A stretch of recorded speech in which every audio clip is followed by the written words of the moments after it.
Bus ಎಲ್ಲರಿಗೂ welcome back to Sagar stories. Last 3 ಫ್ರಾಂಚೈಸ್ನ ನೋಡಿದ್ರು ಅಂತ ಅನ್ಕೊಂಡಿದ್ದೀನಿ. ಇವಾಗ ಲಾಸ್ಟ್ 3 ಫ್ರಾಂಚೈಸ್ನ ನೋಡುವಂಥ ಸಮಯ. ಅದೇ LSG, RR and GT.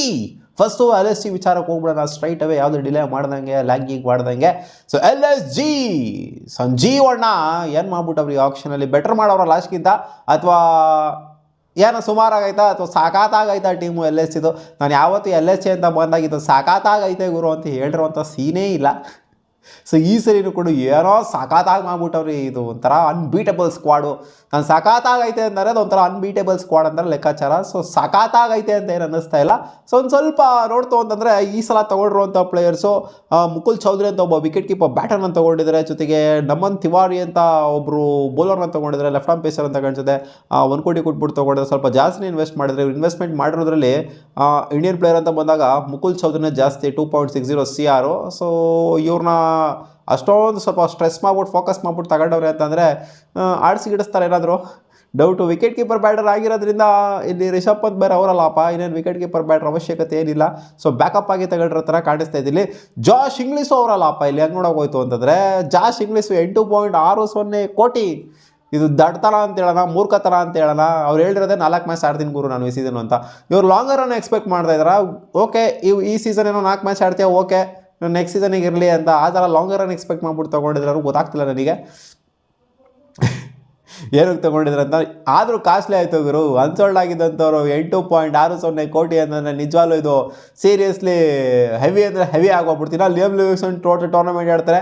So ಅವ್ರಿಗೆ ಕೊಡೋದ್ರಲ್ಲಿ ಅರ್ಥ ಇದೆ. 8.6 ಕೋಟಿ 4 ಮ್ಯಾಚ್ ಆಡ್ತಾರೆ ಅಂತಂದ್ರೆ ಏನಕ್ಕೆ ಬಿಟ್ರು ಅಲ್ಲಿ ಪಂಜಾಬ್ ಕಿಂಗ್ಸ್ ಅವರು ಇವ್ರನ್ನ? ಅವ್ರಿಗೇನು ಚೀಟ ಐತಾ? ಅವ್ರು ಬಿಡ್ತಾನಿಲ್ಲ ಜಾಶ್ ಇಂಗ್ಲೀಷ್ನ. ಏನಕ್ಕೆ ಬಿಟ್ರು ಅಂದ್ರೆ ಟೂರ್ನಮೆಂಟಲ್ಲಿ ಆಡಲ್ಲ, ಪಾರ್ಟಿಸಿಪೇಟ್ ಮಾಡಲ್ಲ ಜಾಸ್ತಿ. Main part of the tournament ಇರೋದಿಲ್ಲ ಅವ್ರು ಅಂತ ಬಿಟ್ಟಿರೋದು. ಅವರೇ ಹೇಳಿದ್ರು ಜಾಶ್ ಇಂಗ್ಲೀಷ್ನ ನಾವು ಬಿಡೋ ಅಂಥ ಸೀನೇ ಇರಲಿಲ್ಲ, ಅವ್ರು ಬರಲ್ಲ ಅಂತ ಹೇಳಿದ್ರು. ಇಷ್ಟು ಮಾತ್ರ ಅವೈಲೇಬಲ್ ಇರ್ತಿದ್ರು, ಅದಕ್ಕೋಸ್ಕರ ನಾವು ಬಿಟ್ಟಿದ್ದು ಅಂತ ಅವರೇ ಒಪ್ಕೊಂಡ್ರು. ಸೊ ಇದು ಸಿಕ್ಕಾಪಟ್ಟೆ ಒಂಥರ ಓವರ್ ಅಂತ ಅನ್ನಿಸ್ತೈತಪ್ಪ. 8.60 ಕೋಟಿ ಏನೋ ಬೇಸ್ ಕೊಟ್ಬಿಟ್ಟು ತಗೊಂಡು ಸುಮ್ಮನೆ ಇಟ್ಕೊಂಡಿತ್ತು ಅಂದರೆ ಓಕೆ. ಸೊ ಇದು ಹೆವಿ ಆಯಿತು ಬಿಡಿ. ಅವ್ರಿಗೆ ಕಾಂಪಿಟೇಷನಿಗೆ ಬಂದ್ರಲ್ಲ ಫ್ರಾಂಚೈಸ್ಗಳು, ಇವರಿಗೆ ಬಿಡಿಂಗ್ ವಾರಲ್ಲಿ ಬಂದ್ರಲ್ಲ. ಡಿಮ್ಯಾಂಡ್ ಇತ್ತಲ್ಲ ಜಾಶ್ ಇಂಗ್ಲೀಷಿಗೆ. ನನಗೆ ಸೈಕ್ ಆಗೋಗ್ಬಿಡ್ತು ಜಾಶ್ ಇಂಗ್ಲೀಷಿಗೆ ಡಿಮ್ಯಾಂಡ್ ಇರೋದು ನೋಡ್ಬಿಟ್ಟು. ಬೇರೆಯವ್ರದ್ದಾದರೆ ಓಕೆ, ಜಾಶ್ ಇಂಗ್ಲೀಷ್ಗೆ ಯಾಕಪ್ಪ ಡಿಮ್ಯಾಂಡು? ಆಡದೇ ಇರೋರಿಗೆಲ್ಲ ಯಾಕಪ್ಪ ಡಿಮ್ಯಾಂಡು? ಒಂದು ಕಾಲದಲ್ಲಿ ಜೋಫರ್ ಆರ್ಚರಿಗೆ ಡಿಮ್ಯಾಂಡ್ ಇತ್ತಲ್ಲ, ಮುಂಬೈ ಅವ್ರು ತೊಗೊಂಡಿದ್ರಲ್ಲ, ಆ ಥರ ಆಯ್ತಿದ್ದು ಕತೆ. ಸೊ ಓಕೆ, ರಿಷಬ್ ಪಂತು, ಅಬ್ದುಲ್ ಸಮದ್, ಆಡನ್ ಮಾರ್ಕ್ರಮು, ಆಮೇಲೆ ಆಕಾಶ್ ಸಿಂಗು, ಅರ್ಜುನ್ ಟೆಂಡೂಲ್ಕರು, ಆಮೇಲೆ ಕುಲ್ಕರ್ಣಿ, ಆವೇಶ್ ಖಾನು, ಆಯುಷ್ ಬೋಧೋನಿ, ದಿಗ್ವಿಶ್ ರಾತೆ, ಹಿಮ್ಮತ್ ಸಿಂಗು, ಸಿದ್ಧಾರ್ಥ್ ಯಾದವ್, ಆಮೇಲೆ ಮ್ಯಾಥ್ಯೂ ಅವರು. ಸೊ ರೀಸೆಂಟಾಗಿ ಸೌಂಡ್ ಮಾಡಿದ್ರಲ್ಲಪ್ಪ ಇವ್ರ ಕಡೆ, ಅವ್ರನ್ನ ಇಟ್ಕೊಂಡಿದ್ದಾರೆ ಅಂದರೆ ಸೌತ್ ಆಫ್ರಿಕಾ ಕಡೆ. ಆಮೇಲೆ Mohammed Shami, Mitchell Marsh, Mohsin Khan, Nicholas Pooran and Prince Yadav, Shahbaz Ahmed. ಇವ್ರ ಕಡೆ ಬಂತು ಅಂದರೆ ಓವರ್ಸೀಸ್ ಮೈನ್ ಸ್ಟ್ರೆಂತು ಗುರು. ನೋಡಿ ಇವಾಗ ಆಡನ್ ಮಾರ್ಕ್ರಮು ಜೊತೆಗೆ ನಿಖಲಸ್ ಪೂರನ್ನು, ಮಿಚೆಲ್ ಮಾರ್ಷು, ಆಮೇಲೆ ಬಿಸ್ಕಿ ಆಗಿರ್ಬೋದು, ಜೊತೆಗೆ ಜಾಶ್ ಇಂಗ್ಲೀಷ್ ಆಗಿರ್ಬೋದು. ಇಲ್ಲಿ ಹಸರಾಂಗುನ ತೊಗೊಂತು ಅಂತಂದರೆ, ಹ್ಯಾಂಡ್ರಿಕ್ ನೋಕಿಯಾನ ತೊಗೊಂತು ಅಂತಂದರೆ ಬರೋ ಪುಡಾಂಗ್ ಪ್ಲೇಯರ್ಸ್ಗಳೆಲ್ಲ ಇವ್ರ ಹತ್ರ ಇರೋದಲ್ಲ ಓವರ್ಸೀಸ್ ಪ್ಲೇಯರ್ಗಳೇ. ಇಂಡಿಯನ್ ಪ್ಲೇಯರ್ಸ್ಗಳು ಅಷ್ಟರ ಮಟ್ಟಿಗಿಲ್ಲ. ಮೊಹಮ್ಮದ್ ಶಮಿ ಒಂದು ಮ್ಯಾಟ್ರ್ ತೊಗೊಬೋದು, ರಿಷಬ್ ಪಂತ್ ಒಂದು ಮ್ಯಾಟ್ರ್ ತೊಗೊಬೋದು. ಅದು ಬಿಡ್ತು ಅಂತಂದರೆ ನೀವು ಇಂಡಿಯನ್ ಪ್ಲೇಯರ್ಸ್ನ ಇಲ್ಲಿ ಸೌಂಡ್ ಮಾಡಿರುವಂಥ ಪ್ಲೇಯರ್ಸು, ಎಕ್ಸ್ಪೀರಿಯನ್ಸ್ಡ್ ಇಂಡಿಯನ್ ಪ್ಲೇಯರ್ಸ್ನ ಇಲ್ಲಿ ನೀವು ಇಲ್ಲಿ ಮೈಕ್ರೋಸ್ಕೋಪ್ ಹಾಕೊಂಡು ಹುಡುಕ್ಬೇಕು ಅಷ್ಟೇ. ಬೇರೆ ಯಾರು ಕೂಡ ಇಲ್ಲಿ ಕಾಣಿಸ್ಕೊಂತ ಇಲ್ಲ. ಎಕ್ಸ್ಪೀರಿಯನ್ಸ್ಡ್ ಇಂಡಿಯನ್ ಬ್ಯಾಟರ್ ಆಗಿರಲಿ, ಬೌಲರ್ ಆಗಿರಲಿ, ಎಲ್ಲ ಹಂಗೆ ಹಿಂಗೆ ಇರೋವಂಥವ್ರನ್ನೇ. ಸೊ ಇವ್ರದ್ದು ಸ್ಟ್ರೆಂತ್ ಬಂದ್ಬಿಟ್ಟು ಓವರ್ಸೀಸು. ಸೊ ನನಗೇನೋ ಒಂಥರ ಮಿಕ್ಸ್ಡ್ ರಿವ್ಯೂಸ್ ಬರ್ತಾಯಿದೆ ಈ ಸ್ಕ್ವಾಡ್ ಅಂತ ಬಂದಾಗ. ನನಗೇನೋ ಒಂಥರ ಆ್ಯಾವ್ರೇಜ್ ಥರ ಅನ್ನಿಸ್ತಿದೆ. ಒಂಥರ ಏನೋ ಮಾಡ್ಬಿಡ್ತಾರೆ ಇವರು ಅಂತ ಖಂಡಿತ ಅನ್ನಿಸ್ತಾ ಇಲ್ಲ. ಸೊ ಅದೇ ಏನಾರು ಇವ್ರು ಲಾಸ್ಟ್ ಸೀಸನ್ ನೋಡೋದಲ್ಲಪ್ಪ ಹೆಂಗಿತ್ತು ಅಂತ ಸೀನು. ಓವರ್ಸೀಸ್ ಪ್ಲೇಯರ್ಗಳು ಇಬ್ಬರು ಮಿಚೆಲ್ ಮಾರ್ಷು ಜೊತೆಗೆ ಹಾಕೊಂಡು ಮೇಲ್ಗಡೆ ಗುದ್ದಿದ್ರಿಂದನೇ ಮಿಚೆಲ್ ಮಾರ್ಷು, ನಿಖಲಸ್ ಪೂರನು, ಜೊತೆಗೆ ಆಡನ್ ಮಾರ್ಕ್ರಮ್, ಮೇಯ್ನಾಗಿ ಆಡನ್ ಮಾರ್ಕ್ರಮ್ ಮತ್ತು ಮಿಚೆಲ್ ಮಾರ್ಷು ಇಬ್ಬರು ಸೇರ್ಕೊಂಡು ಗುದ್ದಿದ್ರಿಂದನೇ ಇವರು ಸ್ವಲ್ಪ ಸರ್ವೈವ್ ಆಗಿದ್ದು ಟೂರ್ನಮೆಂಟ್. ಇಲ್ಲಾಂದರೆ ಯಾವಾಗಲೂ ಹೋಗ್ಬಿಟ್ರು, ಕಾಲೆತ್ಕೊಬಿಟ್ರು ಅವರು. ಅವರಿಬ್ಬರೇ ಹೊಡಿತಿದ್ದು ರನ್ಸ್. ಟಾಪ್ ಆರ್ಡರ್ ಬಂದು ರನ್ಸ್ ಹೊಡಿತಿದ್ರು, ಟಾಪ್ 3 ರನ್ಸ್ ಹೊಡಿತಿದ್ದು. ಓವರ್ಸ್ ಪ್ಲೇಯರ್ಸೇ ರನ್ಸ್ ಹೊಡಿತಿದ್ದು. ರಿಷಬ್ ಪಂತ್ ಗೋತಾ ಹೊಡೆದ್ಬಿಟ್ಟಿದ್ರು ಲಾಸ್ಟ್ ಸೀಸನ್ನು. ಸೊ ನೋಡೋಣಮ್ಮ, ಇದೊಂಥರ ಮಿಕ್ಸ್ಡ್, ಒಂಥರ ಹೆಂಗೆ ಬೇಕೋ ಹಂಗೈತೆ ಅಂತ ಕನ್ವಿನ್ಸ್ ಮಾಡ್ತಾ ಇಲ್ಲ. ಇದು ಪ್ಲೇ ಆಫ್ಸಿಗೆ ಕ್ವಾಲಿಫೈ ಆಗಲ್ಲ ಅಂತ ನನಗೇನೋ ಅನ್ನಿಸ್ತಾ ಇದೆ. ಕಾದೋಣ ಏನಾಗುತ್ತೆ ಅಂತ. ನೆಕ್ಸ್ಟ್ ಸ್ಕ್ವಾಡ್ ವಿಚಾರಕ್ಕೆ ಬಂದರೆ ರಾಜಸ್ಥಾನ್ ರಾಯಲ್ಸ್. ಇದು ಯಾವಾಗ ನೋಡಿದ್ರು ಆನ್ ಪೇಪರ್ ಬಲಿಷ್ಠವಾಗೇ ಇರುತ್ತೆ ರಾಜಸ್ಥಾನ್ ರಾಯಲ್ಸು. ಇವಾಗ ನೋಡೋಣ, ರವಿ ಬಿಸ್ನಾಯ್ನ 7.20 ಕೋಟಿ ಕೊಟ್ಬಿಟ್ಟು ತೊಗೊಂಡಿದ್ರೆ. ಆಡಮ್ ಮಿಲ್ನೆ 2.40 ಕೋಟಿ. ಒಳ್ಳೆ ಬೌಲಿಂಗ್ ಆಗ್ತಾರೆ ಆಡಮ್ ಮಿಲ್ಲೆ. ಕುಲ್ದೀಪ್ ಸೇರ್ನ ತಗೊಂಡಿದ್ದಾರೆ 75 ಲಕ್ಷಕ್ಕೆ. ಇದೊಂದು ಒಳ್ಳೆ ಪಿಕ್ಕೇನೆ ಆಯಿತು ಅಂತ ಅನ್ಕೊಳ್ಳಿ. ಆಮೇಲೆ ಸುಶಾಂತ್ ಮಿಶ್ರಾ 90 ಲಕ್ಷ ಕೊಟ್ಟು ತೊಗೊಂಡ್ರೆ, ಯಶ್ ರಾಜ್ ಅಂತ ತೊಗೊಂಡ್ರೆ 30 ಲಕ್ಷ.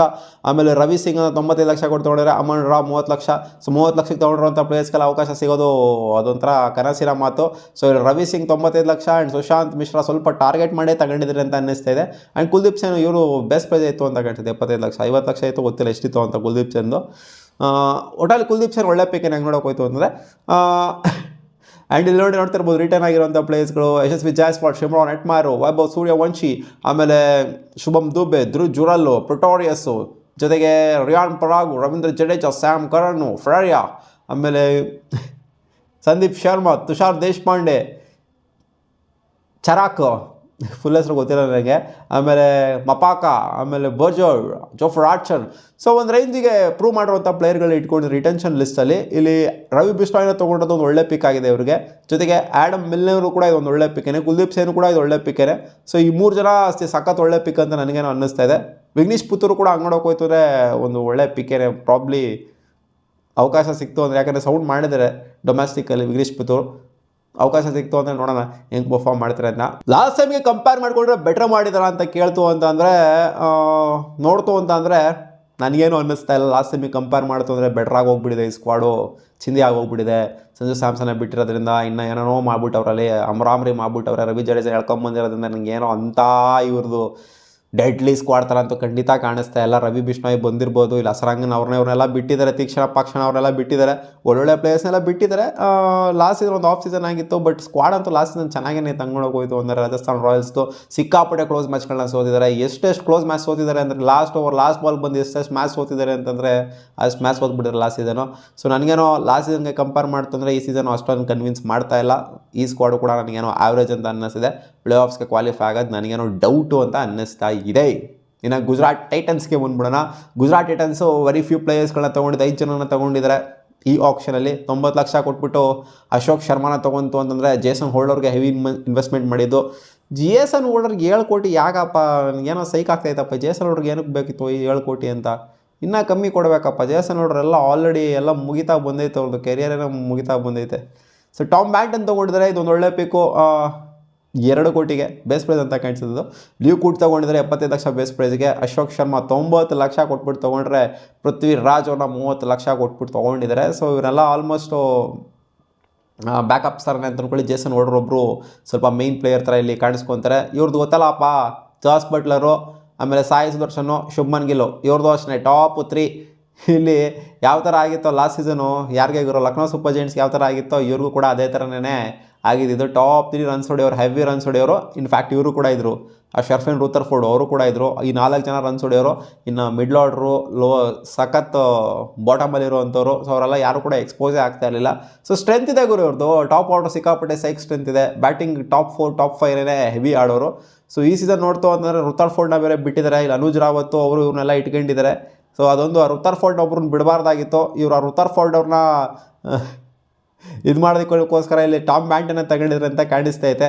ಜೇಸನ್ ಹೋಲ್ಡರ್ನ 7 ಕೋಟಿ ಕೊಟ್ಟಿದ್ರೆ ಅಂತಂದರೆ ಆಡಿಸೋ ಒಂದು ಇಂಟೆಂಟ್ ಇದ್ದೇ ಇರುತ್ತೆ. ಕೈಗಿಸೋರ ಬಡ, ರಶೀದ್ ಖಾನು, ಗ್ಲೆನ್ ಫಿಲಿಪ್ಸು, ಜೊತೆಗೆ ಜಾಸ್ ಬಟ್ಲರ್ ಇದ್ದಾರೆ ಅಂತಂದರೆ ಇಲ್ಲಿ ಗ್ಲೆನ್ ಫಿಲಿಪ್ಸ್ನ ಇವರೇನು ಬ್ಯಾಕಪ್ ಆಗಿ ನೋಡ್ತಾ ಇದ್ದಾರಾ, ಜಾಸ್ ಬಟ್ಲರಿಗೆ ಏನೋ ಬ್ಯಾಕಪ್ ಆಗಿ ನೋಡ್ತಾ ಇದ್ದಾರಾ, ಅಥವಾ ಇಲ್ಲಿ ಜೇಸನ್ ಹೋಲ್ಡರ್ನ ತೊಗೊಂಬರ್ತಾರ, ಅಥವಾ ಟಾಮ್ ಬ್ಯಾಂಟನ್ನ ತೊಗೊಂಬರ್ತಾರ, ಕಾದು ನೋಡ್ಬೇಕು. ಇನ್ನೂ ಸ್ವಲ್ಪ ಕನ್ಫ್ಯೂಷನಲ್ಲಿದೆ ಇವರು ಓವರ್ಸೀಸು ಟಾಪ್ 4 ಯಾರು ಇರ್ತಾರೆ ಅಂತ. 3 ಅಂತೂ ಸೆಲೆಕ್ಟ್ ಮಾಡ್ಬೋದು, ಇನ್ನೊಬ್ಬರನ್ನ ಯಾರು ಇರ್ತಾರೆ ಅಂತ, ಅಂದರೆ ಯಾರನ್ನ ಟೀಮಲ್ಲಿ ಇರ್ತಾರೆ ಅಂತ ಕನ್ಫ್ಯೂಷನಲ್ಲಿದೆ ನನಗಂತೂ. ಪ್ರಸಿದ್ಧ ಕೃಷ್ಣ, ಸಿರಾಜ್ ಅಣ್ಣ, ಕಗಿಸೋರ ಬಡ, ಸಾಯಿ ಕಿಶೋರು, ಜೊತೆಗೆ ಇಲ್ಲಿ ಇಶಾಂತ್ ಶರ್ಮಾ ಆಗಿರ್ಬೋದು, ಜೊತೆಗೆ ಇಲ್ಲಿ ಇವಾಗ ಹೊಸದಾಗಿ ಬಂದು ಸೇರಿಕೊಳ್ಳುವಂಥ ಜೇಸನ್ ಹೋಲ್ಡರ್ ಆಗಿರ್ಬೋದು. ಸೊ ಇದೆಲ್ಲ ನೋಡ್ತು ಅಂದರೆ ಬೌಲಿಂಗ್ ಪರವಾಗಿಲ್ಲ. ವಾಷಿಂಗ್ಟನ್ ಸುಂದರ್ ಆಗಿರ್ಬೋದು, ಬೌಲಿಂಗ್ ಸಖತ್ತಾಗಿದೆ ಅಂತ ಅನ್ನಿಸ್ತಾ ಇದೆ. ಜೊತೆಗೆ ಬ್ಯಾಟಿಂಗ್ ಇವ್ರದ್ದು ಟಾಪ್ ಆರ್ಡರ್ ಅಷ್ಟಂತೂ ಗೊತ್ತಿರುತ್ತೆ, 3-4 ಜನ ಸಖತ್ತಾಗಿ ಆಡ್ತಾರೆ ಅಂತ. ಸೊ ಇಲ್ಲಿ ಕುಮಾರ್ ಕುಶಾಗ್ರ ಅವರೆಲ್ಲ ಇರೋದ್ರಿಂದ, ರಾಹುಲ್ ಟೆವಾಟಿಯಾ ಸೊ ಇರೋದ್ರಿಂದ ಅನುಜ್ ರಾವತ್ತು ಕೂಡ ಇಲ್ಲಿ ಸೇರ್ಕೊತಾರೆ. ವಾಷಿಂಗ್ಟನ್ ಸುಂದರ್ ಬೇರೆ ಮಸ್ತಾಗಿ ಆಡ್ತಾ ಇರೋದ್ರಿಂದ ಸೊ ಇದೊಂದು ಸ್ವಲ್ಪ ಬ್ಯಾಲೆನ್ಸಾಗಿ ಕಾಣಿಸ್ತಾ ಇದೆ. ಹಂಗೆ ನೋಡೋಕೆ ಹೋಯ್ತು ಅಂದರೆ ನನ್ನ ಪ್ರಕಾರ ಇದು ಅಬೋ ಆವ್ರೇಜ್ ಅಂತಲೇ ಹೇಳ್ತೀನಿ. ಡೆಡ್ಲಿ ಸ್ಕ್ವಾಡ್ ಅಲ್ಲ, ಬಟ್ ಅಬೋ ಆವ್ರೇಜ್ ಥರನೇ ಕಾಣಿಸ್ತಾ ಇದೆ. ಸೊ ಏನಾದ್ರು ಒಂದು ಮಾಡ್ಬೋದು ಗುರು. ಪ್ಲೇ ಆಫ್ಸಿಗೆ ಕ್ವಾಲಿಫೈ ಆಗುವಂಥ ಕಾನ್ಫಿಡೆನ್ಸ್ ಕೊಡುವಂಥ ಟೀಮ್ ಥರ ಅಂತೂ ಖಂಡಿತ ಕಾಣಿಸ್ತಾ ಇದೆ ಗುಜರಾತ್ ಟೈಟನ್ಸು. ಸೊ ನಿಮಗೆ ಏನು ಅನ್ನಿಸ್ತಾ ಇದೆ ಹಾನೆಸ್ಟಾಗಿ ಈ 3 ಟೀಮ್ಗಳನ್ನ ನೋಡಾದ್ಮೇಲೆ ಕಾಮೆಂಟ್ ಸೆಕ್ಷನಲ್ಲಿ ಕಾಮೆಂಟ್ ಮಾಡಿ ತಿಳಿಸಿ. ಒಟ್ಟು ನನಗನ್ಸಿದ್ದು ಗುಜರಾತ್ ಟೈಟನ್ಸು ಸ್ವಲ್ಪ ಬೆಟ್ರಾಗಿ ಕಾಣಿಸ್ತಾ ಇದೆ. ರಾಜಸ್ಥಾನ್ ರಾಯಲ್ಸು ನನಗೇನೋ ಆ್ಯಾವ್ರೇಜು ಅಂತ ಅನ್ನಿಸ್ತಾ, ಹಂಗೆ ಹಿಂಗೆ ಅಂತ ಅನ್ನಿಸ್ತಾ ಇದೆ. ಜೊತೆಗೆ ಲಕ್ನೋ ಸೂಪರ್ ಜೈಂಟ್ಸು ಕೂಡ ಅದೊಂಥರ ಒಂದು ರೇಂಜಿಗೆ ಬಿಲೋ ಆವ್ರೇಜ್ ಥರನೇ ಕಾಣಿಸ್ತಾ ಇದೆ. ಏನಂತ ಹೊಡೆದ್ಬಿಡ್ತಾರೆ, ಹಾಕೊಂಡು ಡಮಾಲ್ ಡಿಮಿಲ್ ಏಟ್ ಕೊಟ್ಬಿಡ್ತಾರೆ ಅಂತ ಏನು ಅನಿಸಿಲ್ಲ. ಅದು ಕೂಡ ಆವ್ರೇಜ್ ಅಂತ ಅಂದ್ಕೊಳ್ಳಿ. ರಾಜಸ್ಥಾನು ಆವ್ರೇಜು, ಜೊತೆಗೆ ಲಕ್ನೋವು ಆವ್ರೇಜು, ಗುಜರಾತ್ ಮಾತ್ರ ಒಂದು ಸ್ವಲ್ಪ ಮೇಲ್ಗಡೆ ಥರ ಕಾಣಿಸ್ತಾ ಇದೆ. ನೋಡೋಣ ಅದೇನಾಗುತ್ತೆ ಅಂತ. ನಾನು ಈ 3 ಟೀಮ್ಗಳಲ್ಲಿ ಗುಜರಾತ್ ಟೈಟನ್ಸ್ ಕ್ವಾಲಿಫೈ ಆಗ್ಬೋದು ಪ್ಲೇ ಆಫ್ಸ್ಗೆ ಅಂತ ಪ್ರೆಡಿಕ್ಟ್ ಮಾಡ್ತಾ ಇದ್ದೀನಿ. ಮತ್ತೆ ಸಿಗೋಣ ಮುಂದಿನ ವಿಡಿಯೋದಲ್ಲಿ. ಬಾ.